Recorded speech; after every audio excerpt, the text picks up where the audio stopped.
Hey guys, Cam for 15. Real quick thing before the video starts.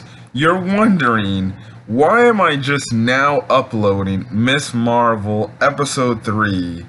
When it probably should have been up like about 3 weeks ago? Well, fun fact, as I was editing my episode 4 or 5 review, which will be going up on tomorrow on Monday, I realized that me and my uncle Daryl, we recorded episode 3, but I forgot to upload episode 3 to YouTube and do all the editing process. So yeah, you're gonna get episode 3 today, which is Sunday, and then episode 4 and 5 will be tomorrow. And then whenever I have time in my schedule, where me and my uncle Daryl can review episode 6, the season finale, we'll be there. But anyways, guys, just want to provide that quick update. So other than that, guys, I will see you in the video, and other than that, let's head straight over there. Till then, guys.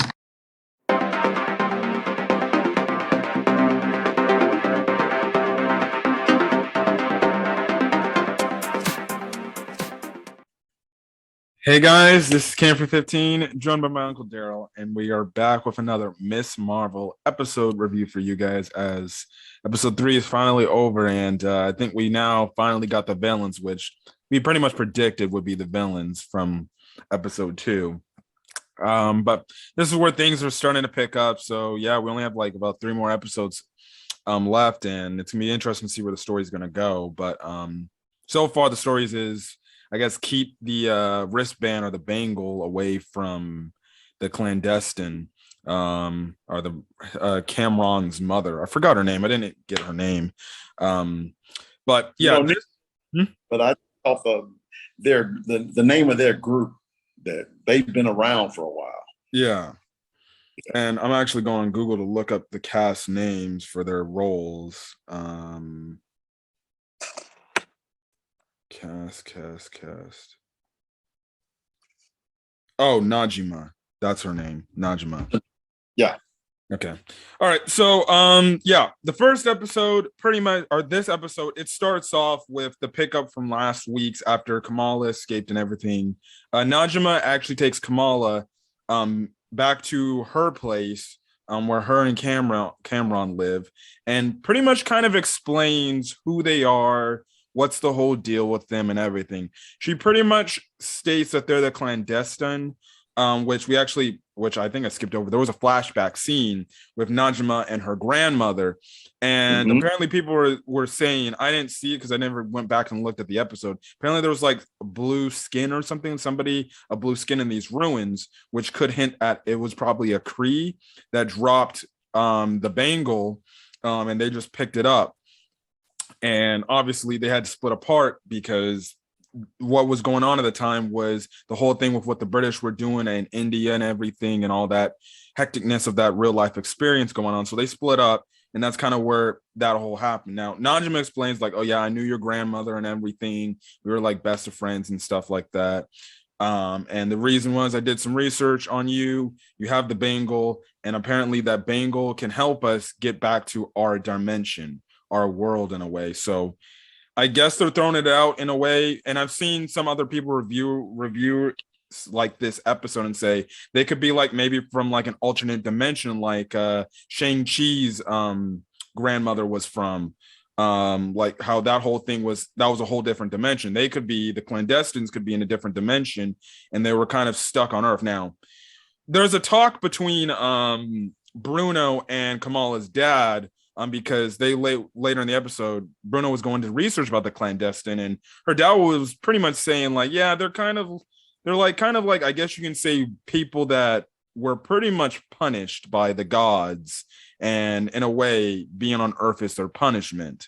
So yeah, pretty much Najima wants Kamala to help them out, get back to their dimension, and the whole thing is, well, we'll let you take your time and stuff like that, and you just go on your way and get home safely and everything. So yeah, and that's kind of puts the whole thing into perspective of, okay, should we trust these guys? Should we not?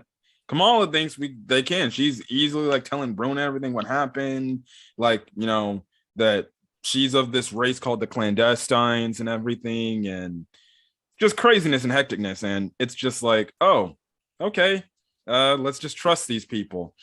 So things pretty much go on, and actually, I think in that same conversation, Bruno actually does tell Kamala that he's going into Caltech, um, and she's kind of just like, oh, wow, that's cool and everything, but so far it's throwing a little wrench into their whole thing. He explains like, I just don't know if I should go because I wanted to freaking hang out, but then it looks like he's gonna make up his mind that he's gonna end up going. So we'll see where that thing goes and everything. But the next day occurs. Her Kamala's best friend, who actually works in the church, she pretty much gets like a high-ranking position or something like that within their church.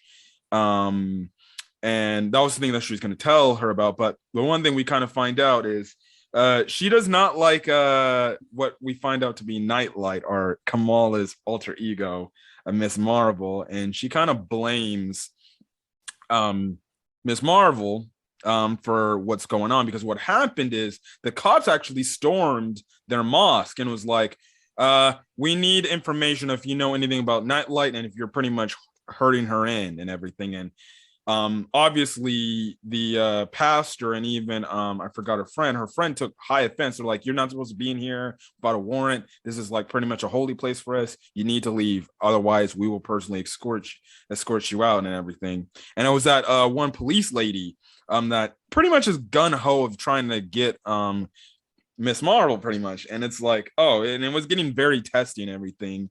And the reason why, she takes offense to that is like, it's her fault. And then, it's the whole thing about how the injustices against Muslim people in America, and how they're treated compared to, say, common white people in America. The same can go for multitudes of races that are here. It's not just blacks, it's Muslims, Asians that have been targeted as of late and stuff like that. Real life, stuff that have been going on in this world. That's the whole thing that kind of brings, kind of a huge attention. And it's kind of the first thing is like, Kamala's like, should I tell her? But then she was going to, but then when she found out, said all those things, she's like, okay, yeah, I'm not going to tell her at all. So I thought that was pretty cool too. The touch of realism of, the police storming a mosque. I mean, I've seen it in other television shows, the Law and Order series and things of that nature, 24, which is one of my favorite television shows of all time. Whereas, government authority, and in this case, it's the Department of Damage Control, the DODC, in which, they go to the mosque and they're, they need information from Nightlight. Whereas in pure the Iman's case, he handled it perfectly. He's like, well, you know what? I would, if there was such a person here, I would tell you. But unfortunately, you don't have a warrant. So, you're not allowed to come up in here to ask the question that you're asking, without some type of government warrant. So they did leave. And he was very nice enough to let him know, next time you come back, put your shoes on. I mean, take your shoes off. Maybe if you took your shoes off, I would have been a little bit more helpful toward you. But no, you decided, to come up in here, guns ablazing. So no, come back with a warrant. We'll take care of you. And she was really ticked off at Nightlight, because, her presence, brought this upon her mosque. So no, she wasn't really too happy. And at the time, Kamala, you're right, she was interested in telling her. But when she found out how much she hated her over that, and man, Kamala was like, I think I better hold this one in my hip pocket. Yeah. So that was the whole thing. But her friend ended up getting that high-ranking position that she's been working like a long time to get. So that was a whole nice, celebratory moment, for them. Now the main target of this said episode was Kamala's brother getting married to his wife, which I think his wife's name is Taisha, and he plays her brother's name is Amir. And this is the whole thing. It's like the whole wedding that was like taking place and everything. I did like the one thing when the wedding was taking place. It not only had obviously Kamala's family and Amir's friends, but it also had Taisha's family, and how you see the different cultures and everything.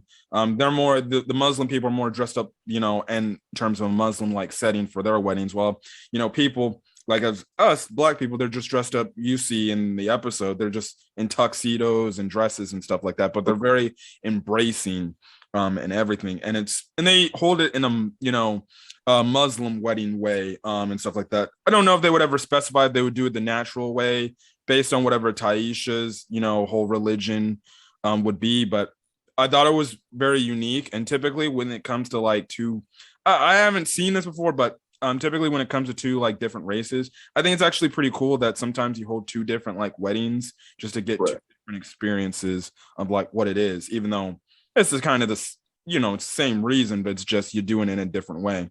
So what I like ball though is the reaffirmation of the vows. Oh yeah, be like, do you take him to do this? Do you take him to do? And he's just the rabbi is just repeating the same thing over and over again. Do you do this? And he's like, yes, I do. Do you do this? And it's the same thing. And he's like, I do. So I really did like that cultural aspect of how they invoke marriage into that television show. So we're also really getting a really good glimpse of, how, of the Muslim culture. And I got to admit, I really do like how Disney is actually portraying it in the TV show, to the point whereas, man, the bad guys, the good guys, they're one of the same culture. So it's pretty interesting moving forward, because Cameron's mom, yeah, man, she ain't no joke, man. She stormed that wedding like, but Cameron came first. And Cameron was like, hey, I got to get you out of here, man. Mom is coming and she tripping. And yeah, she really didn't like, you telling her what you told her and you got on out of there. She has a hidden agenda. These clandestines, they're here and they're going to kill everybody. Well, Bruno, who again is in love with Kamala, and he just, thought it was just, Cameron being, Cameron, he's just some dude just trying to move in on my woman. So, he did his best to try to protect Kamala. But, the clandestines came in and, just as Cameron said, and I got to admit, they came up in, and luckily for the people in the wedding, Kamala did pull the fire alarm to get everybody out, to keep them from the clandestines. And, so the clandestines had no choice, not to necessarily kill everybody at the wedding, because Kamala saved them with the fire alarm. So now their attention was focused on Kamala. Now, granted, that was Kamala's plan. Pull the fire alarm, get everybody out, and then I'll stay here so their focus will be on me, so I can go ahead and see what I can do for this threat.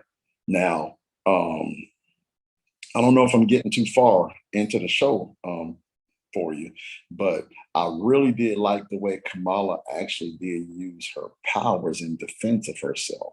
Mm-hmm. I thought that was really cool. It was one, she actually punched 3 of them with one blow. And I thought that was really cool. So you honestly see that she's starting to get the knack of what she can do with this bangle. So now we're still wondering, what does Cameron's mom truly want with the bangle? Is it just to get back to their dimension, or does she want the bangle, period? Or does she want it at all? Does she want to take it with her? I think it's just a little bit more than just her trying to get home. I think she wants that bangle, and if Kamala's arm got to come with it, I think she's going to get it. Yeah. Okay.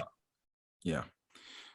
Yeah, we'll get more into that, because I did like the whole chasing, because it was very tense and everything. But again, you get another great moment with the whole wedding party dance scene and everything, everybody participating in it.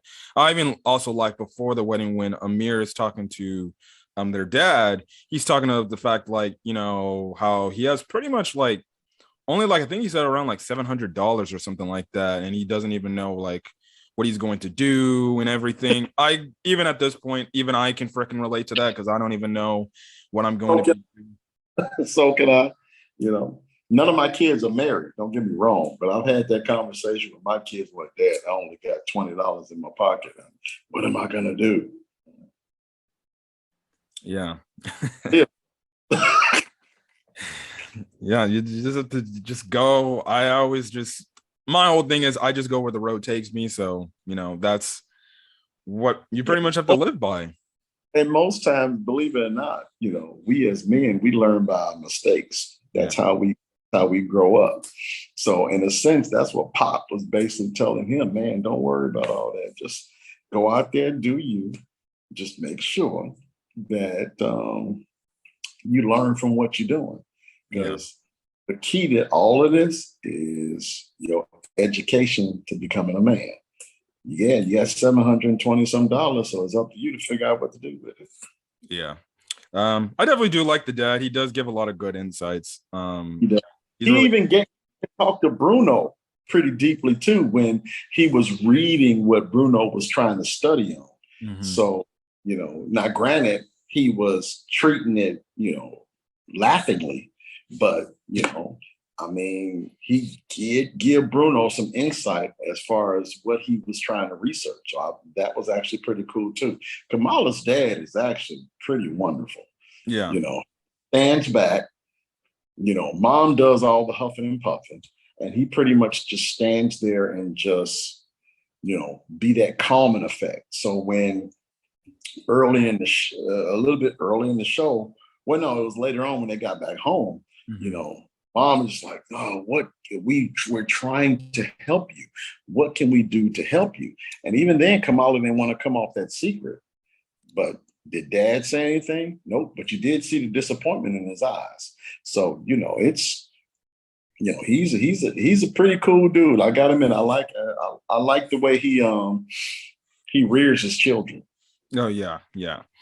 So yeah, we get the whole thing. Cameron shows up right about I guess they would go into a slow dance angle there. Bruno obviously gets jealous, pretty much saying, and even before that, we get a scene with just Cameron and her mom, Najima, and Najima's like, listen, you need to freaking get her right here. Now, I will say this. I think the one kind of critique of this episode is the fact that it was just such a quick turnaround of the fact that she's like, okay, I need this Bangle now. Go tell Kamala she needs to help us now. I think maybe they just took it to episode 4. Okay, fine. And everything. Or maybe if they wanted to push it episode 5, they could, but I just didn't feel like they built up the whole, Najima being so desperate. It's like, oh, it's like Kamala meets Najima within like 1 day or 2. We don't know how much time has passed, to be honest, because they don't specify it. So it could have been maybe a week or 2. And that's why she's probably feeling that way. But they don't specify on the show, like, oh, it's been a week after said incident that happened there. So unless we get more clarification on pretty quick. The show did make it seem like it was a pretty quick turnaround, not necessarily a week, but yeah, I kind of got the feeling like it was a day. Yeah. Right after she talked and she left the clandestines, that's when they started talking about, the wedding, the party, getting ready for that. Bruno went with his, research and things of that nature, and Pop helped him to realize that. It just seemed like it was a pretty quick turnaround I just think, Najima just got impatient. Dude, I'm sorry. I can't wait no more. Man, I don't care what's going on in their life. We have got to get Kamala to give me what I want. Now, I'm just like, okay, if it's all about just getting to the next dimension, I was thinking, why can't you just ask Kamala to hook you up? But what I think, and you may disagree with me, I think they want that Bangle, period. Yeah.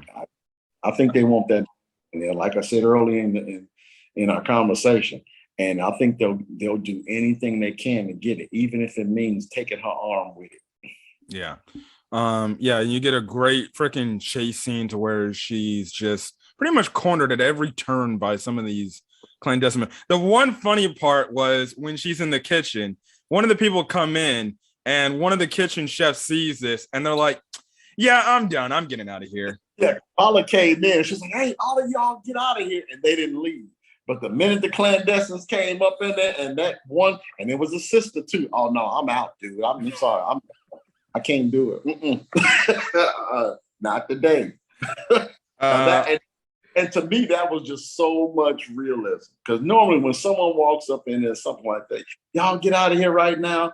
Yeah, maybe your first instinct is just to hang around, but maybe your first instinct is not just to listen to the person. But when you see what they're talking about, man, that sister was lickety split. She was gone. yeah, I think with the fact that you're in the world of superheroes, especially in the Marvel world, you've pretty much seen it all. You've seen it all. At this point, everybody knows about the snap and everything. They're like, you know what? I'm not going to waste my time. You superheroes do your superhero stuff. Area where the show is based from. You would think that, yeah, these folks have seen just about everything. And when a strange person comes in and say, "Hey, y'all get out of here," you would think that the first instinct would be just like, you know what? I think my parent get out. Yeah. Yeah. And the thing is, they just walked out. They just walked out. They didn't even run out. They just walked out. So, okay. Yeah, that was the whole thing. But yeah, it was it was definitely a tense scene for Kamala. Now, again, I don't know why Kamala just didn't like freaking just decide to just, I don't know, run outside or anything. But that's just me. But all of a sudden, Bruno actually comes back in because he ends up running into Kamala's parents. They're like, "Where's Kamala?" and everything. He's like, "I don't know where she is. I think she's still inside and everything." So he actually goes back inside. He finds Kamala, and they try to get out together, but he gets kind of hurt after they get chased, and it looks like, okay, they're getting cornered and everything. And all of a sudden, Najima grabs Kamala by the wrist while touching the bracelet. All of a sudden, again, a crack of light just comes out of nowhere, and they see this train coming out of nowhere. Don't know what that's anything that's supposed to mean. I don't know. And The train. Hmm? You saw that there was a word on the train. I didn't see any words on the train. Yeah, there was a word on the train, but go ahead, and that word pops back up at the end of the show when Kamala is on the phone with her nanny or her grandma, her grandmother, and her grandmother was telling her to come to the same place that was on that train. So I thought that was pretty interesting. Go back on if you go back and just watch it. I forgot the name of it. That was right on the tip of my tongue, so I apologize to your viewers. But on the name, there's a name on that train, and the grandmother tells Kamala, "Her bring your mama too, and come to the same place." Yeah, and on that train. I forgot that. Man, it's right on the tip of my tongue. I can't remember what the name of it was. Hopefully, I remember before this broadcast. I sound like a complete knucklehead, not remembering it, but yeah, it was on there. Yeah. But after that happens, that's when the police come in. They pretty much arrest all the clandestine members. Now, DODC. Yeah. Now, don't know why Kamala and Bruno didn't say, "Hey, they were trying to get us," but they get away. Stupidly, somehow the police don't see them.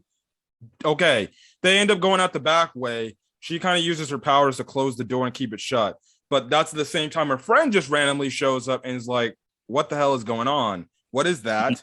And everything. That's when she realized, wait, you're the person, you're Nightlight, aren't you? Nightlight, yeah. Yeah. And So she's ticked. But at the same time, though, what I do like about her friend knows when to fight the battle. Her friend is like, because they were just like, Kamala was like, "I wish I could tell you all about it. I want to tell you all about it. But right now, I need you to take Bruno." And she understood. So rather than just try to fight the fight right there and just let Kamala have it, yeah, she decided to just go ahead and take care of Bruno and walk away.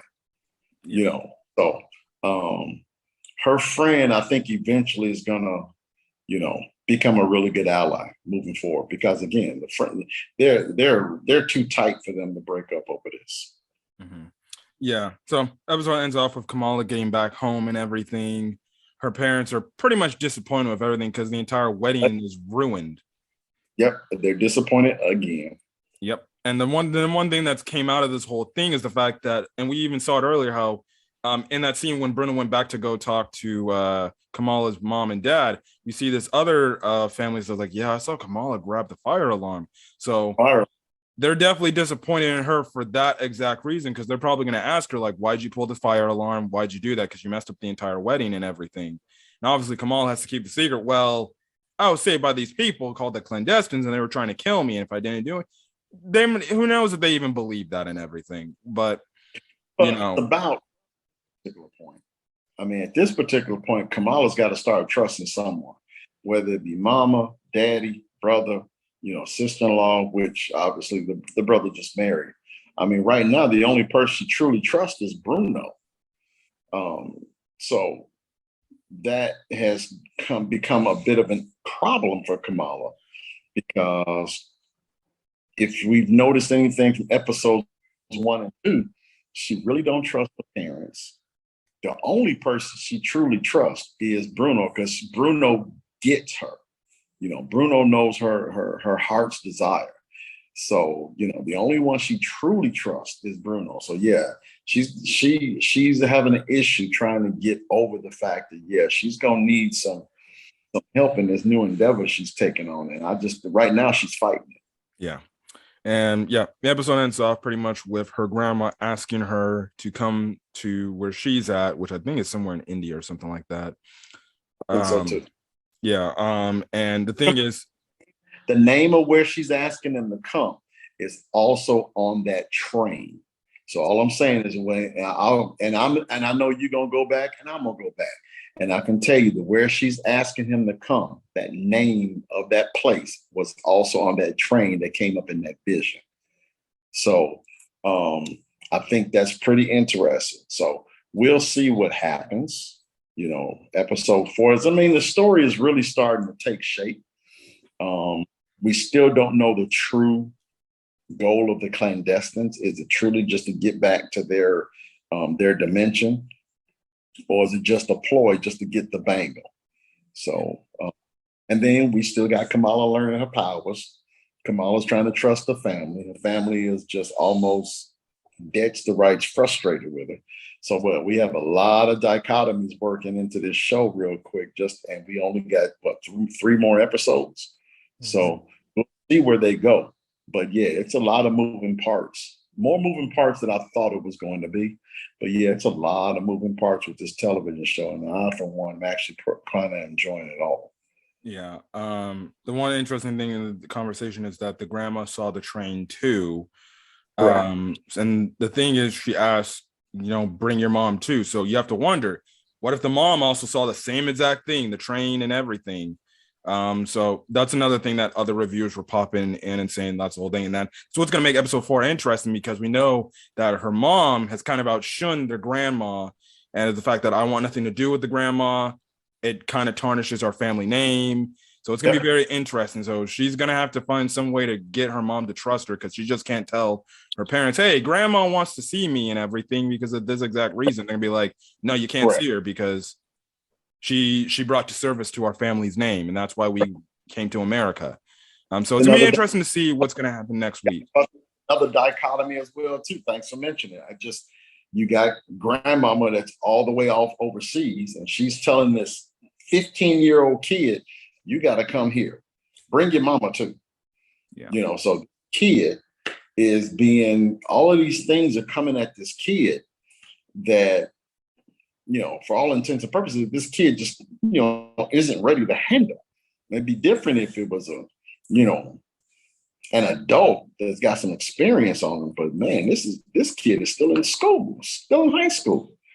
So it's a lot of things that's being thrust upon her at pretty quickly for a young adult to deal with. So it's going to be pretty interesting how they come out with number 4. Yep.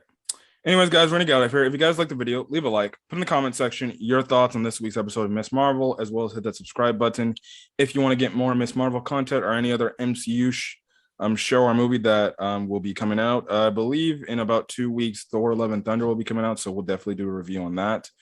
Again, I'm debating if I should do a review on Lightyear, but I'm probably not. Anyway, so I'm still trying to figure out when to go see it. I saw Jurassic World today. Mm-hmm. Yeah. And then we'll have to come up with an idea if we want to review the entire show of Obi-Wan. I'm down to do it if you are. You know I'm down. Mm-hmm. Let me know. We might have to. I'm pretty sure we can come up with a day. I'll talk to you a little bit more off book as far as what days. Yeah. Anyways, guys, we're gonna get out of here. Hopefully, you guys have a great rest of your day or night watching this video. Until then, guys, see you guys later. Peace.